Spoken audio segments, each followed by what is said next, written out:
οποίος είναι γιατρός. Φίλιπ, ο λόγος είναι σε... Ο κύριος Φίλιπ Τάχα, εκπρόσωπος της είναι γιατρός και εκπρόσωπος της Παλαιστινιακής κοινότητας για την αλληλεγγύη του νομού Ηρακλείου. Που είστε σήμερα εδώ.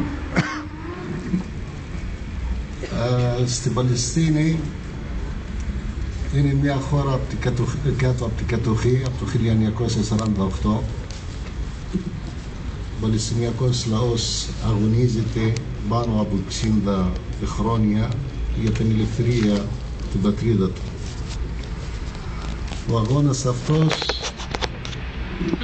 είναι δικαίωμα και υποχρέωση κάθε λαό που είναι κάτω από την κατοχή.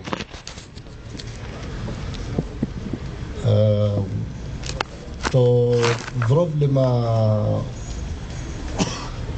που δημιουργήθηκε στην Ευρώπη για τους Εβραίους το πλήρωσε ο Παλαιστινιακός λαός με την ίδρυση του κράτους του Ισραήλ. Σήμερα αυτό το κράτος σε όλα τα κράτη του κόσμου υπάρχει στρατό. Στο Ισραήλ το στρατό έχει κράτος και εδώ και 60 χρόνια αυτό το στρατό με ένα οργανωμένο τρόπο λαιλατεί τη γη και την ιστορία του Παλαιστινιακού λαού, τρομοκρατεί, σκοτώνει, εγκλήματα αμέτρητα. Όταν ένα κράτος που του διοικείται το στρατό γίνεται παιδοκτόνος, χρησιμοποιεί παιδιά η ανθρώπινη ασπίδα να προστατεύει τον αυτό του, όταν δημιουργεί μαζική τιμωρία για έναν λαό, όταν κάνει στρατόπεδα συγκέντρωσης όπως είναι η Γάζα, η μεγαλύτερη φυλακή του κόσμου, 1,5 εκατομμύριο άτομα που τους αφαιρεί το δικαίωμα να ταξιδεύουν, να εκπαιδευτούν, να έχουν τα βασικά υλικά. Αυτές οι συμπράξεις χαρακτηρίζονται ναζιστικές,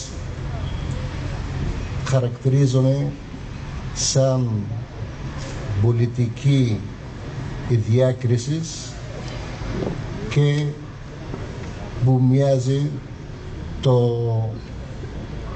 καθεστώς που ήταν στη Νότια Αφρική, το καθεστώς της Απαρχάιτ. Η ζωή στα κατεχόμενα εδάφη των Παλαιστινίων είναι πάρα πολύ δύσκολη. Αν θα ακολουθήσετε τις λεπτομέρειες θα καταλαβαίνετε πόσο δύσκολα ο Παλαιστινιακός λαός ζει κάτω από την κατοχή. Samo στην δυτική όχθη υπάρχουν περίπου 650 οδοφράγματα. Δηλαδή να φτάσει κανείς από το Χερσόνησο μέχρι το Ηράκλειο θέλει πάνω από 6 ώρες.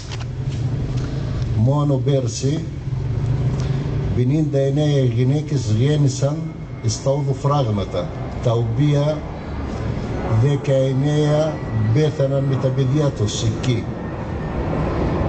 Άνθρωποι ηλικιωμένοι δεν μπορούν να φτάσουν στα νοσοκομεία. Το κράτος του Ισραήλ σήμερα είναι φανερό, ακολουθεί μια πολιτική επίσημη που τίτλο της είναι το ψέμα. Παλιά κατηγόρησε τους Παλαιστινίους που είναι τρομοκράτες. Σήμερα είδαμε αυτό το περίφημο στρατό πώς συμπεριφέρθηκε εναντίον τους αθώους άνθρωπους, τους ειρηνιστές που ήταν πάνω στα πλοία. Από 45 εκατοστά είχαν σκοτώσει ανθρώπους πάνω στα πλοία. Δεν είναι τυχαίο ελεύθεροι άνθρωποι πάνω από 40 χώρες να μαζευτούν και να προσπαθούν να σπάσουν αυτό το άδικο, το απανθρώπινο αποκλεισμό της λωρίδας της Γάζας. Οι Έλληνες, οι ελεύθεροι άνθρωποι δεν αντέχουν την αδικία. Γι' αυτό πάντα ήταν πρωτοπόροι και ξεκίνησαν οι πρώτοι.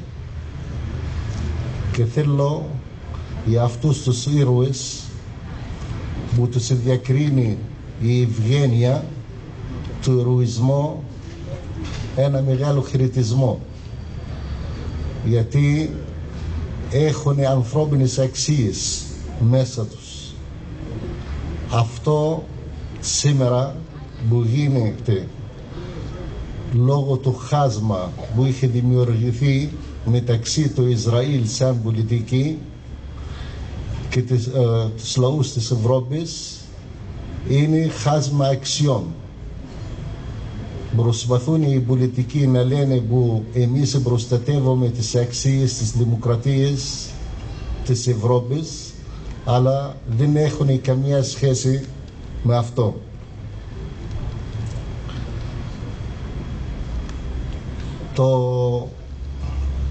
Η προσπάθεια θα συνεχίζεται μέχρι να απελευθερωθεί η Παλαιστίνη και να σπάει το αποκλεισμό της Γάζας. Και τι πρέπει εμείς να κάνουμε?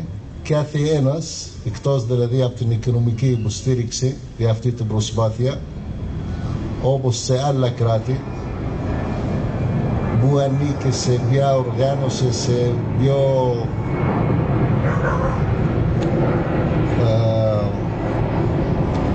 στο τόπο της δουλειάς του,